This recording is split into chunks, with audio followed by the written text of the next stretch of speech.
GT Holidays, South India's #1 travel brand. You know you are special when you're with GT Holidays. எங்க சேதாரத்துக்கு மேல கொடுத்தீங்கன்னா உங்க காசை waste பண்ற மாதிரி தான்.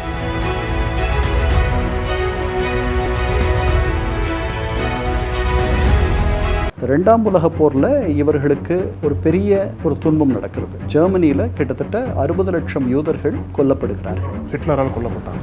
எல்லா கிறித்துவர்களுக்கும் யூதர்கள் எதிர்ப்புன்ட்டு சொல்ல முடியாது. இயேசுநாதரை காட்டி கொடுத்தவர்கள் என்றெல்லாம் அவர்கள் மீது ஒரு பழி இருந்துச்சு. ஒரு யூதருக்கு 2 பாலஸ்தீனியர்கள் இருக்காங்க. அவர்கள் இன்னும் அந்த இடத்துல சிறுபான்மையினர் தான் இருக்காங்க இல்லையா? அதனால் அவர்களுடைய பெரிய எண்ணம் என்னென்னா, அவர்கள் இருக்கக்கூடிய இடங்களில் அவர்கள் பெரும்பான்மையாக இருக்கணும். இந்த சூயஸ் கனாலில் தான் பெரும்பாலான கப்பல் போக்குவரத்து, இந்தியாவுக்கு வரக்கூடிய பொருட்கள் வருவது போவது எல்லாமே அது வழியாக தான் நடக்குது. அதை எப்போவுமே தன்னுடைய கட்டுப்பாட்டில் வச்சுக்கணுன்ட்டு இங்கிலாந்து நினைக்குது. நீங்கள் இந்த முதல் உலகப் போரில் இங்கிலாந்துக்கு நீங்கள் ஆதரவாக செயல்பட்டால் உங்களுக்கு நாங்கள் தங்கம் தரோம், ஆயுதம் தரோம், எல்லாம் தரோம். ஒரு அரபு நாடுகளை விடுவிப்பதற்கு நாங்கள் உதவி செய்வோம். இந்த அரபு நாடுகளுடைய எல்லைகள் எங்கே எப்படி இருக்கும்னு கேட்டு இவர் எழுதுறார். அதற்கு அவர் மழுப்பிடுறார், சரியா சொல்ல மாட்டேன்றார். இது முதல்ல. இப்போ முதன்முறையாக அவர்களுக்கு பாலஸ்தீனியர்கள் அப்படின்ற ஒரு எண்ணம் வலுத்துக்கிட்டே வருது. ஆங்கிலேயர்களை பொறுத்த வரைக்கும் நான் முன்னாடியே சொன்ன மாதிரி இந்த அரபு உலகம் கொஞ்சம் பின்னாடி இருக்கிற உலகம். இந்த உலகத்தை நம்பி நாம் தொழிலோ ஒரு நிரந்தர கொள்கையோ வைத்துக்கொள்ள முடியாது. ஸோ இரண்டாவது குடியேற்றம் வெளியில் போனவர்கள் இந்த மாதிரி ஒரு எண்ணம் வைத்திருக்கிறார்கள். ஸ்பெயினில் இருந்தும் மற்ற அரபு நாடுகளில் இருக்கக்கூடிய யூதர்கள் அவர்களுக்கு செப்படம் அப்படின்ற யூதர்களுக்கு பெயர். ஐரோப்பாவிலிருந்து, போலந்திலிருந்து சென்றவர்கள், ரஷ்யாவிலிருந்து சென்றவர்களுக்கு பெயர் அஷ்கனாசி. அவர்கள் தான் பெரிய இடங்களுக்கு வந்திருக்கிறாங்க. பென்குரியான் அந்த நாட்டினுடைய முதல் தலைவர், அந்த நாட்டினுடைய டெலவீவ் ஏர்போர்ட்டுக்கு அவருடைய பெயர் இருக்குது. அவரெல்லாம் போலந்திலிருந்து குடிபெயர்ந்தவர்.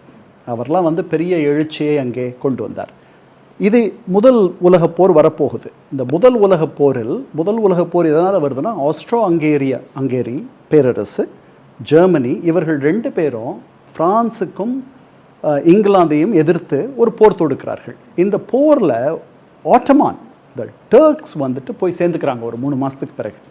அவர்களுக்கு பேர் மைய சக்திகள், சென்ட்ரல் பவர்ஸ். முதல் உலகப் போரில் இந்த போர் 4 வருஷம் நடக்குது. 1914 தொடங்கி 1918 வரைக்கும் நடக்கிற இந்த போரில் இங்கிலாந்தும் பிரான்ஸும் சேர்ந்து இந்த போரை நடத்துகின்றன. அதற்கு பின்னாடி அமெரிக்கா உதவி பண்ணுது. தொடக்கத்தில் அமெரிக்கா அந்த போருக்கு வரலை. இந்த போருக்கு அவர்களுக்கு வேண்டிய அத்தனை உதவிகளையும் அத்தனை ஆதரவையும் அவர்கள் திரட்டுகிறார்கள். இது நடக்கும் பொழுது அங்கே ரஷ்யாவிலிருந்து ரஷ்யர்கள் இந்த போரில் இங்கிலாந்துக்கும் பிரான்ஸுக்கும் துணையாக வருகிறார்கள். இது நடக்கும் பொழுது இங்கே உங்களுக்கு இந்த பாலஸ்டைன் அவர்களுக்கு ரொம்ப முக்கியமானது. அவர்கள் இன்னொரு காரணமும் இருக்குது. அங்கே சூயஸ் கனால் பாலஸ்டைன்லேருந்து ஒரு 90-100 மைலுக்கு வடக்கில் இருக்குது சூயஸ் கனால்.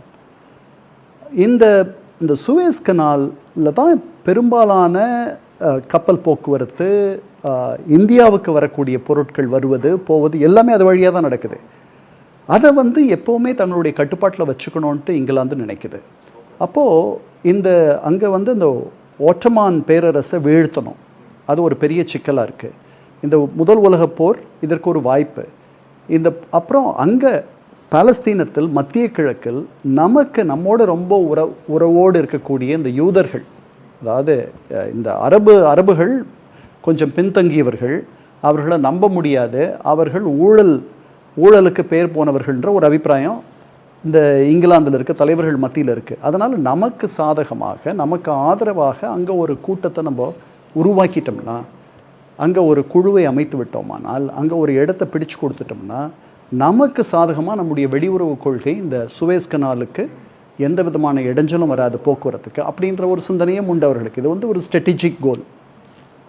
இதுக்கிடையில் இதெல்லாம் இங்கே நிறைய பேர் இடம் வாங்குகிறாங்க, இவர்கள் குடியேறுறாங்க. 19ஆம் நூற்றாண்டினுடைய இறுதியில் ரொம்ப குறைச்சலான பேர் தான், 7% தான் அங்கே யூதர்கள் இருக்கிறாங்க. இருந்தாலும் அவர்களுடைய எண்ணிக்கை தொடர்ந்து அங்கே வாழ்கிறது ஒன்றும் அவ்வளவு எளிமையானதல்ல. அங்கே அது பாலைவனம். அதனால் அங்கே போய் அந்த வாழ்க்கையை வாழ்ந்து அதை செப்பனிட்டு அந்த காட்டை திருத்தி பாலைவனத்தை சோலைவனமாக மாற்றிய பெருமையெல்லாம் அவர்களுக்கு உண்டு. அந்த குறிப்பிட்ட அந்த தலைமுறைக்கு அந்த மாதிரி வாழ்ந்தவர்களுக்கு பேர் சாப்ரா. சாப்ரானா கள்ளிச்செடி. கள்ளிச்செடி இந்த மாதிரி தண்ணி இல்லாத இடங்கள்லாம் நல்லா வளரும். இந்த மாதிரி கடுமையான துன்பத்தை எல்லாம் தாங்கி இப்படி உழைத்து அவர்கள் அந்த இடத்த சோலைவனமாக மாற்றிட்டாங்கன்றதுனால அவர்களுக்கு சாப்ரான் பேர். இதுக்கிடையில் நாங்கள் இவர்களுக்கு இந்த பால்ஃபர் டெக்ளரேஷன் வந்த பிறகு எகிப்தில் இருக்கக்கூடிய பிரிட்டிஷ் ஹை கமிஷனர் அவர் சொல்கிறாரு, இந்த மாதிரி பலஸ்தீன தலைவர்களுக்கு சொல்கிறாரு, நாங்கள் நீங்கள் கவலைப்படாதீங்க, நாங்கள் பெருசாக எதுவும் அவர்களுக்கு செஞ்சிட மாட்டோம், நீங்கள் பயப்பட வேண்டாம்னு சொல்லிட்டு முதல்ல ஒரு கடிதம், ஒரு உறுதிமொழி தருகிறார். அங்கே இருக்கக்கூடிய ஹுசைன், ஹஜ் ஹுசைன்னு சொல்லிட்டு அவர் தான் பாலஸ்தீனர்களுடைய தலைவர். அவர் அந்த மெக்கா மதீனாவில் இருக்கக்கூடிய பள்ளிவாசல்களுடைய பாதுகாவலர், கஸ்டோடியன். அதுதான் அவர்களுடைய சமுதாயத்தில் ஒரு மிகப்பெரிய இடம் அதுக்கு. ஸோ அவருக்கு அவர் எழுதுகிற கடிதத்தில், நீங்கள் இந்த முதல் உலகப் போரில் இங்கிலாந்துக்கு நீங்கள் ஆதரவாக செயல்பட்டால் உங்களுக்கு நாங்கள் தங்கம் தரோம், ஆயுதம் தரோம், எல்லாம் தரோம். ஒரு அரபு நாடுகளை விடுவிப்பதற்கு நாங்கள் உதவி செய்வோம். இந்த அரபு நாடுகளுடைய எல்லைகள் எங்கே எப்படி இருக்கும்னு கேட்டு இவர் எழுதுகிறார். அதற்கு அவர் மழுப்பிடுறார், சரியாக சொல்ல மாட்டேன்றார். இது முதல்ல ஒன்று. ரெண்டாவது ஸ்கைப்ஸ் பீக்கோ அப்படின்னு நினைக்கிறேன், 2 பெரிய ஃப்ரெஞ்சு இங்கிலாந்து அரசியல் தலைவர்கள் அவர்கள் ஒரு ஒப்பந்தத்திற்கு வருகிறார்கள். இது மறைமுகமான ரகசிய ஒப்பந்தம். இந்த ஒப்பந்தம் என்னென்னா, இந்த முதல் உலகப் போருக்கு பிறகு அவர்கள் பிடிக்கக்கூடிய நாடுகளை அவர்களே பகிர்ந்து கொள்வது. அதாவது இதற்கு முன்பு எகிப்தில் இருக்கக்கூடிய பிரிட்டிஷ் ஹை கமிஷனர் உங்களுக்கு அரபு நாடுகளை நாங்கள் சுதந்திரமாக்கி தரோம் அப்படின்ட்டு ஒரு கடிதம் எழுதுகிறார். இந்த பக்கம் மறைமுகமாக எழுதப்பட்ட கடிதம். ஆமாம், ஆமாம். இங்கே ரகசியமாக இவங்க 2 பேரும் ஒரு ஒப்பந்தம் போட்டுக்கிறாங்க, இதை நம்ம பிடிக்கிற இடமெல்லாம் நமக்கு தான் அப்படின்ட்டு. அதாவது துருக்கியர்கள் போய் ஆங்கிலேயர்களும் பிரெஞ்சும் அங்கு ஆட்சிக்கு வந்து விடுவார்கள். ஒரு காலனி சக்தியை மாற்றி நீங்கள் இன்னொரு காலனி சக்திக்கு வழிவகுப்பீர்கள். ஸோ இது நடக்குது. அவருடைய பேச்சை நம்பி அரபுகள் இவர்களோட முதல் உலகப் போரில் இவர்களுக்கு ஆதரவாக செயல்பட தொடங்குகிறார்கள். இந்த 2 அக்ரிமெண்ட்டுக்கு பிறகு இப்போ சர்ச்சில் அங்கே ஒரு பெரிய இடத்துக்கு வரார், வின்ஸ்டன் சர்ச்சில். இந்த குடியேற்றமும் அதிகமாக நடந்துகிட்டே இருக்குது. நிறைய யூதர்கள் பெரும்பாலான அளவில் வராங்க. பால்ஃபர் டெக்ளரேஷன் வந்த பிறகு இந்த அரபுகள் ஆடி போகிறாங்க. இந்த டெக்ளரேஷன் 1917 வந்த பிறகு அவர்கள் அதை ஒப்புக்கொள்ளவில்லை. அது நியாயம் இல்லை, அவர்களுக்கு இந்த மாதிரி ஒரு நாடு நீங்கள் இங்கே தர்றது, நாங்கள் வழியாக இங்கே குடியிருக்கிறோம், நாங்கள் எங்கள் கட்டுப்பாட்டில் இருக்கிறது இந்த நாடுன்னு சொல்லிட்டு அவர்கள் அரபுகளை விற்கக்கூடாது நிலங்களை அப்படின்லாம் சொல்கிறாங்க. அந்த மாதிரியும் ஒரு முயற்சி நடக்குது. இப்போ முதன்முறையாக அவர்களுக்கு பாலஸ்தீனியர்கள் அப்படின்ற ஒரு எண்ணம் வலுத்துக்கிட்டே வருது. அவர்கள் சர்ச்சில் போய் பார்க்குறாங்க. அதற்கப்புறம் நம்ம பால்ஃபருடைய பின்னாடி பால்ஃபருக்கு அடுத்து வந்த லார்ட் கர்சன், நம்ம நாட்டில் கூட இருந்தார், அவரை போய் பார்க்குறாங்க. அப்போ சர்ச்சில் சொல்கிறாரு, பால்ஃபர் டெக்ளரேஷனை நீங்கள் திரும்ப நாங்கள் பெறணும்னு சொல்கிறீங்க, அது என்னுடைய விருப்பமும் அல்ல, என்னுடைய சக்திக்கும் உட்பட்டதல்ல அப்படின்னு அவர்கள்ட்ட சொல்லி அனுப்பிச்சிடுறார். ஓகே. ஸோ பிரிட்டிஷ் இவங்களுக்கு ரொம்ப சாதகமாக இருக்கிறார்கள். அவர்கள் அங்கே குடி போகிறதுக்கு வைக்கிறதுக்கு அனுமதி தராங்க. அவங்க கட்டுப்பாட்டில் தான் இது இருக்குது. இப்போ 1910 இந்த போர் 1918 முடியுது. அதுக்கப்புறம் பாலஸ்தீனம் இவர்கள் கட்டுப்பாட்டுக்குள்ளே வந்துடுது. அதுக்கப்புறம் இவர்களுக்கு ஒரு 2 ஆண்டுகளுக்கு பிறகு முறையாக பிரான்ஸுக்கும் இங்கிலாந்துக்கும் பகுதிகள் பிரித்து கொடுக்கப்பட்டு அவர்கள் அதை ஆள வேண்டும். அதாவது எவ்வளோ நாளைக்கு ஆளணும்னா, அங்கே இருக்கவர்கள் செல்ஃப் கவர்மெண்ட்க்கு ரெடி ஆகிற வரைக்கும், அவர்கள் சுயமாக அரசு ஒன்றை உருவாக்கக்கூடிய வல்லமை பெறும் வரைக்கும் நீங்கள் அவர்களை தயாரித்து அவர்களை பயிற்சி தந்து அந்த இடத்துக்கு கொண்டு வந்துட்டு நீங்கள் விலகணும். அதுதான் மேண்டேட். அந்த மேண்டேட்டில் பால்ஃபர் டெக்ளரேஷனுடைய அடுத்த கட்டம் நடக்குது. அங்கே ஜூவிஷ் ஏஜென்சி அப்படின்னு ஒன்று, அதாவது யூத முகமை, அவர்கள் தான் யூதர்களுடைய எல்லா நலன்களையும் அவர்கள் பிரதிநிதித்துவப்படுத்தி பேச்சுவார்த்தை நடத்துபவர்கள். அவர்களோடு இங்கிலாந்தினுடைய இந்த அரசு, தற்காலிக அரசு, பேச்சுவார்த்தைகள் நடத்தி அவர்களை குடியமர்த்துவதற்கான வசதிகளை செய்து தர வேண்டும் என்பது சட்டப்பூர்வமாகவே இப்போ ஆயிடுது. ஸோ இந்த குடியேற்றம் இன்னும் நிறையா நடந்துட்டுருக்கு. சார், எனக்கு என்ன ஒரு கேள்வினா சார், இப்போ யூதர்கள் இயேசுவை காட்டி கொடுத்தாங்கன்னு சொல்லிட்டு அவங்க மீது ஒரு பழிச்சொல் இருக்குது. இங்கிலாந்தில் வந்து கிறிஸ்டியானிட்டி அதிகம். அப்போ இங்கிலாந்து அரசாங்கம் யூதர்களை எப்படி அப்ரோச் பண்ணாங்க? ஒரு மத ரீதியான அப்ரோச் அங்கே இருந்ததா? மதத்தின் காரணமாக தான் யூதர்களுக்கு இங்கிலாந்து அரசாங்கம் ஆதரவு நின்னாங்களா, இல்லை வந்து சுயஸ் கனாலுக்கு நமக்கு ஒரு ஆதரவு வேணுன்ற மாதிரி இவங்களுக்கு ஆதரவு நின்னாங்களா சார்? எல்லாமே. அதாவது இவர்கள் எல்லா கிறித்துவர்களுக்கும் யூதர்கள் எதிர்ப்புன்ட்டு சொல்ல முடியாது. ரஷ்யாவில் அந்த மாதிரி ஒரு அபிப்பிராயம் இருந்துச்சு. இவர்கள் துன்பப்பட்டார்கள். இங்கிலாந்தில் அந்த அளவுக்கு அது அல்ல. ஜெர்மனியில் என்ன நடந்ததுன்னு உங்களுக்கு தெரியும். மற்ற இடங்கள்லேயும் அவர்கள் இயேசுநாதரை காட்டி கொடுத்தவர்கள் என்றெல்லாம் அவர்கள் மீது ஒரு பழி இருந்துச்சு. ஆனால் அதை வந்து கிறித்துவ சர்ச்சே வந்து மாற்றிருச்சு. அவர்கள் அதாவது இதை வந்து அது எப்படி கலெக்டிவ் கில்ட், அதாவது மொத்தமாக நீங்கள் குற்றவாளிகளாக அந்த சமூகத்தை சொல்ல முடியாதுன்னு சொல்லிட்டு சர்ச்சே 1860 என்னமோ சொல்லிடுச்சு. ஸோ அது நடந்துடுச்சு. அதனால் அவர்கள் இணக்கமாக, அதாவது அவர்கள் தானே எல்லாத்துக்கும் தொடக்கம். அதற்கு பிறகு வந்தது கிறித்துவம், அதற்கு பிறகு வந்தது இஸ்லாம். ஆங்கிலேயர்களை பொறுத்த வரைக்கும் நான் முன்னாடியே சொன்ன மாதிரி இந்த அரபு உலகம் வந்து கொஞ்சம் பின்னாடி இருக்கிற உலகம். இந்த உலகத்தை நம்பி நாம் தொழிலோ ஒரு நிரந்தர கொள்கையோ வைத்துக்கொள்ள முடியாது. இவர்கள் அதிகமாக எக்ஸ்போஷர் உள்ள மக்கள், அந்த யூதர்கள். அவர்கள் இங்கிலாந்தில் வளர்ந்துருக்கிறார்கள். அதனால் அவர்களை நம்பி நாம் பண்ணலாம் அப்படின்ற மாதிரி அவங்க நினைக்கிறாங்க. அதனால் இதெல்லாம் கலந்தது தான். ஸோ இது ஃபர்ஸ்ட் வேர்ல்டு வார்க்கு பிறகு இது நடக்குது. இப்போது அந்த இடம் கொதிநிலை வந்து கொண்டு இருக்கிறது. பாலஸ்தீனம், இவர்கள் நிறைய பேர் வந்துட்டாங்க. அங்கே இருக்கிற அரபுகள் வந்து கஷ்டப்படுறாங்க. அவர்கள் இவர்களுடைய நிலங்களில் வேலை செய்பவர்களாக மாறிக்கொண்டிருக்கிறார்கள். அந்த மாதிரிலாம் நடக்குது. முதல்ல ஒரு பெரிய ரயட் நடக்குது, பெரிய கலவரம் 1921. அந்த கலவரத்தில் 2 தரப்புலையும் நிறைய பேர் இறந்து போயிடுறாங்க. அந்த கலவரத்துக்கு பிறகு ஒரு போர்ட் ஆஃப் என்கொயரியை, ஒரு கோர்ட் போர்ட் ஆஃப் என்கொயரியை இங்கிலாந்து அரசு வைக்குது. அந்த என்கொயரி என்ன சொல்லுது, அது வந்து பால்ஃபர் டிக்ளரேஷன் தான் இதுக்கெல்லாம் காரணம், அது மட்டும் இல்லைன்னா இந்த மாதிரி இந்த அளவுக்கு வந்திருக்காது அப்படின்னு குற்றம் சாட்டுது. ஸோ பால்ஃபர் டிக்ளரேஷன் நீங்கள்லாம் நினைக்க வேண்டியதில்லை, அவங்களுடைய ஒரு கோர்ட்டே இந்த மாதிரி ஒரு தீர்ப்பை சொல்லிடுச்சு. அதாவது இங்கிலாந்து அமைச்சராக இருந்து கொண்டு வந்த டிக்ளரேஷனை இங்கிலாந்து கோர்ட்டே எதிர்க்குது. ஆமாம், அது சொல்லுது. அதுதான் இந்த பிரச்சனைக்கெல்லாம் மூல காரணம். அது வராது இருந்திருந்தால் இதெல்லாம் இந்த அளவுக்கு வந்திருக்காது அப்படின்ட்டு. இது முதல் முறை 1921 நடக்குது. 1929 திருப்பி ஒரு பெரிய இந்த மாதிரி ஒரு கலவரம் நடந்து நிறைய பேர் 2 தரப்புலையும் இறந்துடுறாங்க. அப்போ பீல் கமிஷன்னு சொல்லிட்டு, பீல்னு ஒருத்தர் தலைமையில் ஒரு ஆணையம் போட்டு விசாரிக்க சொல்கிறாங்க. அந்த கமிஷன் விசாரிக்குது. அது விசாரிச்சுட்டு முதன்முறையாக அது என்ன சொல்லுது, பாலஸ்தீனத்தை நாம் பங்கு போட்டு விட வேண்டும், இவர்கள் 2 சமூகங்களும் ஒன்றாக இனிமேல் வாழ்வது என்பது முடியாது, வாய்ப்பே இல்லை. இது வந்து காதில் தேன் வந்து பாயுது யூதர்களுக்கு.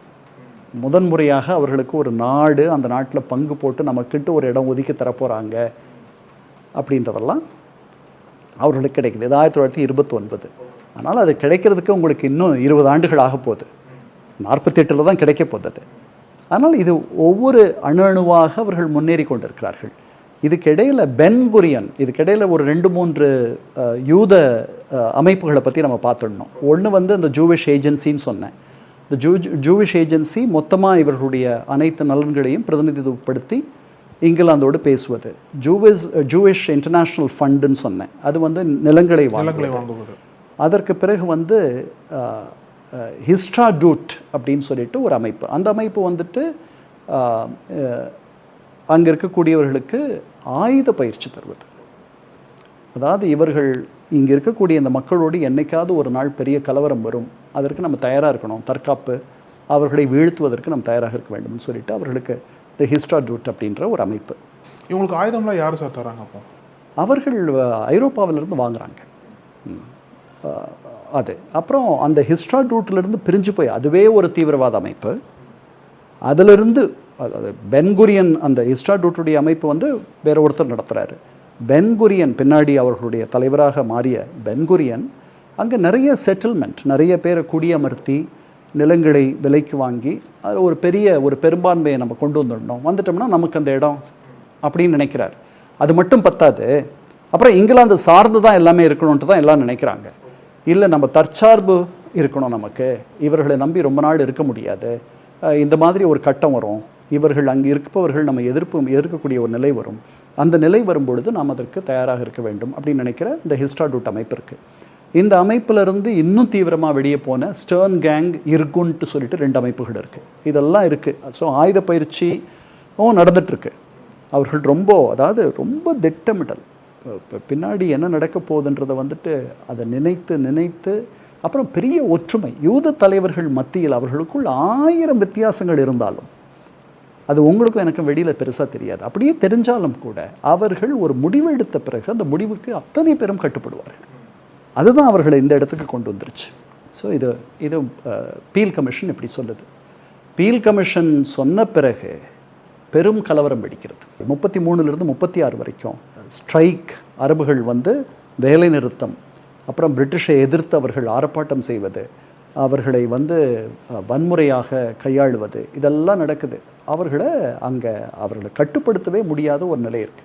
இப்போது இவர்களை எதிர்கொள்வதற்கு பிரிட்டிஷே யூதர்களுக்கு ஆயுத பயிற்சியெல்லாம் தராங்க. ஓகே, இதெல்லாம் நடக்குது ஒரு பக்கம். ஸோ இதெல்லாம் நடந்து, to cut a long story short, so ரொம்ப டிஃபிகல்ட்டான ஒரு சூழல் 2 தரப்புலையும் இருக்குது. நிறைய யூதர்கள் நாளும் அவர்களுடைய எண்ணிக்கை வளர்ந்துட்டே இருக்கு. 1919 மொத்தமே அங்கே வெறும் 65,000 யூதர்கள் தான் இருக்காங்க. பாலஸ்தீனியர்கள் 7 லட்சம் பேர் இருக்காங்க. 1929 10 ஆண்டுகளுக்கு பிறகு 165,000 யூதர்கள் மாறுறாங்க 10 ஆண்டுகளுக்கு பிறகு. அந்த பக்கம் உங்களுக்கு 10 லட்சம் பேராக உயர்றாங்க. ஆமாம், 39 இந்த 165,000ன்றது 4 லட்சமாக உயருது. அங்கே 12 லட்சம் ஆகுது. 2 பகுதிகளையும் உயர்ந்துட்டே இருக்கு மக்கள். ஆமாம், ஆனால் இங்கே பெரிய அளவில் உயருது, அங்கே அந்த அளவுக்கு இல்லை. 47 இங்கே உங்களுக்கு 6 லட்சம் பேர் மொத்தமே யூதர்கள். 47 அங்கே 13 லட்சம் பலஸ்தீனியர்கள். ஸோ ஒரு யூதருக்கு 2 பலஸ்தீனியர்கள் இருக்காங்க. அவர்கள் இன்னும் அந்த இடத்துல சிறுபான்மையினர் தான் இருக்காங்க இல்லையா? அதனால் அவர்களுடைய பெரிய எண்ணம் என்னென்னா, அவர்கள் இருக்கக்கூடிய இடங்களில் அவர்கள் பெரும்பான்மையாக இருக்கணும். அப்படின்னா அந்த நாட்டை நடத்த முடியாது. ஏன்னா அது ஒரு மத ரீதியாக உருவாக்கப்படுகிற ஒரு நாடு. இந்த பல இடங்கள்லேருந்து யூதர்கள் அங்கே வராங்க. ஸ்பெயின்லேருந்து வந்தவங்க வராங்க, ஈராக்லேருந்து வந்தவங்க வராங்க, ரஷ்யாவிலேருந்து வந்தவங்க வராங்க, ஜெர்மனி, போலண்ட்லேருந்து வந்தவர்கள் வருகிறார்கள். இவங்கெல்லாம் வெவ்வேறு மொழி பேசுவாங்க. இவர்களெல்லாம் எப்படி இணைக்கிறது? யூதம் மட்டுமே இணைக்காது இல்லையா? அப்போது இவர்களுக்கு ஒரு மொழியும் வேணும். இந்த ஹீப்ரு மொழி இறந்து போன ஒரு மொழி. ஏறக்குறைய ஜெர்மனியிலிருந்து வந்தவர்கள் மட்டும் ஹீப்ரு மொழியையும் ஜெர்மனியும் கலந்து இட்டிஷ் அப்படின்னு ஒரு பாஷை பேசுவாங்க. ஸோ இந்த மொழி மூலமாக ஒரு இணைப்பு, ஒரு வலு சேர்க்க வேண்டும், ஒரு இனம் என்ற உணர்வை ஊட்ட வேண்டும் என்று சொல்லிட்டு பல இடங்களில் யூத மொழி மீண்டும் கற்பிக்கப்படுகிறது. இன்றைக்கி அது ஒரு வழமையான வாழும் ஒரு மொழி. அவர்களுடைய எல்லா அலுவலும் அதில் தான் நடக்குது. ரொம்ப சர்வசாதாரணம். அதாவது இந்த ஒரு 80 ஆண்டுகளில் ஏறக்குறைய அது நோயுற்று முடிந்து போன ஒரு மொழியாக இருந்தது. இன்றைக்கி செழுமையாக வலிமையாக பொலிவோடு பேசப்படுகிற ஒரு மொழியாக அவர்கள் மாற்றிவிட்டார்கள். ஹீப்ருவை மாற்றி. ஆமாம், அதுவும் அவர்களுடைய அடையாளங்களில் ஒன்றாக மாறி போயிடுச்சு. இதுவும் நடக்குது. இப்போ 2ஆம் உலகப் போர் வரப்போகுது. 2ஆம் உலகப் போர் வரும்பொழுது யூதர்கள் அங்கே போய், நான் முன்னாடியே சொன்ன மாதிரி நிறைய பேர் அந்த போரில் கலந்துக்கிட்டு சண்டை போடுறாங்க. 15,000 பேர் அதில் கலந்துக்கிட்டு அவர்களுக்கு அதில் ஒரு பயிற்சி வருது. இதுக்கிடையில் 42 இந்த 41லேருந்து 44, 5 வரைக்கும் 2ஆம் உலகப் போர். இந்த 2ஆம் உலகப் போரில் இவர்களுக்கு ஒரு பெரிய ஒரு துன்பம் நடக்கிறது. ஜெர்மனியில் கிட்டத்தட்ட 60 லட்சம் யூதர்கள் கொல்லப்படுகிறார்கள். ஹிட்லரால் கொல்லப்பட்டாங்க. அது உலகம் முழுக்க இவர்கள் மேலே ஒரு பரிவை கொண்டு வந்துடுது. மிகப்பெரிய பரிவை இவர்களுக்கு ஏற்படுத்துது. இவர்களுக்கு அங்கிருந்து பல பேர் புலம்பெயர்கிறார்கள். நிறைய பேர் அமெரிக்கா போகிறாங்க. அமெரிக்காவில் அப்போவே 1942 உங்களுக்கு கிட்டத்தட்ட 45 லட்சம் யூதர்கள் இருக்காங்க. அதில் 20 லட்சம் பேர் நியூயார்க்கில் இருக்காங்க. அவர்களெல்லாம் அங்கே ஒரு ஹோட்டலில், பில்ட்மோர் அப்படின்ற ஒரு ஹோட்டலில் 42 சேர்ந்து இப்போ பவர் ஷிஃப்ட் ஆகுது. இங்கிலாந்து ஒரு முடிந்து போன ஒரு சக்தியாகவும் புதிதாக ஒரு சக்தி புறப்படுகிறது. அந்த சக்திக்கு அமெரிக்கான்னு பேர். ஸோ அங்கே எல்லாம் கூடுறாங்க. அங்கே கூடும் பொழுது அவர்கள் இந்த நாட்டுக்காக நாம் வந்து மயிலே மயிலே இறகு போடுனா அதெல்லாம் வேண்டாம், நாம் இந்த பிரிட்டிஷை நம்ம அடித்து கூட நம்ம இதை வாங்கிடணும், எப்படியாவது எல்லா வகையான வழிமுறைகளையும் நாம் கையாள வேண்டும், அந்த நேரம் நெருங்கிடுச்சுன்ற மாதிரி நினைக்கிறாங்க. அது பில்ட்மோர் ப்ரோக்ராம்னு பேர். அப்புறம் அமெரிக்க தலைவர்கள், அதில் ட்ரூமனை வந்து அவருடைய ஆதரவு ரொம்ப முக்கியம்னு நினைக்கிறாங்க. இதுக்கிடையில் இங்கே அந்த அரபுகள் கொடுக்குற அழுத்தத்தில் இந்த இங்கிலாந்தை சேர்ந்தவர்கள் குடியேற்றம் இதையெல்லாம் வந்து தற்காலிகமாக தடுக்கிறார்கள். இது மாதிரி சில நேரங்கள் நடக்கும். அதை வந்து அப்புறம் திருப்பி அவர்கள் திரும்ப பெற்றுக்கொள்வார்கள். திருப்பி குடியேற்றம் என்பது தொடர்ந்து நடக்கும். அதற்கு பதிலாக அவர்களை இவர்கள் வேட்டையாடி அவர்களை மரத்திலிருந்து தொங்க விடுறது, அவருடைய உடல்களை, இதெல்லாம் பிரிட்டிஷ் அரசுக்கு வந்து ஒரு பெரிய ஒரு தலைக்குனிவியும் அதை சமாளிக்க முடியாத திக்குமுக்காடி போயிடும். ஜெருசலத்தை பொதுவாக வைக்க வேண்டும் என்று சொல்லுகிறார்கள். அதற்கு பெரிய எதிர்ப்பு வலுக்குது. அங்கே இந்த எதிர்ப்பெல்லாம் சமாளிக்க முடியாமல் பிரிட்டிஷ் என்ன சொல்கிறாங்க, நாங்கள் இங்கேருந்து விலகிடுறோம் அப்படின்னு சொல்கிறாங்க. அவங்க விலக போகிறாங்கன்னு தெரிஞ்ச உடனேயே அந்த நேரத்தில் மே 14, 1948 பென் குரியன் இஸ்ரேலை பிரகடனம் செய்கிறார். செஞ்ச அடுத்த நிமிஷமே ஜோர்டன், சிரியா, எகிப்து, ஈராக் இந்த 4 நாடுகளும் உள்ளே படையெடுத்து வருகின்றன. ஸ்டர்ன் கேங்குன்னு நான் முன்னாடி சொன்னேன் உங்களுக்கு, ஒரு தீவிரவாத அமைப்பு, அவரை கொண்டுடுறாங்க யூதர்கள். ஸோ ஐக்கிய நாடுகள் சபையினுடைய முதல் தூதர் இறந்து போகிறார். அவர் வந்து இன்னைக்கு இருக்கிற ஸ்வீடிஷ் அரச குடும்பத்தை சார்ந்தவர். ஸோ இவர்களும் ஆன்டை செமைட்னு இவர்கள் சொல்கிறார்கள். அப்படின்னா வந்து இன்னைக்கு வந்து நம்ம யூதர்களுக்கு எதிரானதுன்ட்டு ஒரு கருத்து வந்துருச்சு. அரபுகளும் செமைட்ஸ் தான், அவர்கள் 2 பேரும் பங்காளிகள் தான். உங்களுக்கு இன்னைக்கு கிட்டத்தட்ட 50 லட்சம் பலஸ்தீனியர்கள் அகதிகளாக வெளியில் இருக்கிறார்கள். அவர்கள் திரும்பி அவர்களுடைய இடத்திற்கு வர முடியாது. அவர்கள் தொடக்கத்திலிருந்து அவருடைய பூர்வீக இல்லங்களிலிருந்து எங்கிருந்து குடிபெயர்ந்தார்களோ அந்த இடத்துக்கு வர முடியாது. அவர்களை நாங்கள் ஏன்னா நக்கீரன் டிவிக்கு சப்ஸ்கிரைப் செய்யுங்கள். உங்கள் ஆதரவே எங்கள் பலம். ஆசிரியர்களுக்கு நண்பனாகவும் மாணவர்களுக்கு ஆசானாகவும் திகழும் தேர்வு வழிகாட்டி. ஒவ்வொரு பாடத்திற்கும் அனுபவமிக்க ஆசிரியர்களின் துல்லியமான தெளிவான விடைகள். CNC இருக்கு, தேர்வு பயம் எதற்கு? இது தீரன் பப்ளிஷிங் ஹவுஸ் விற்பனை வெளியீடு.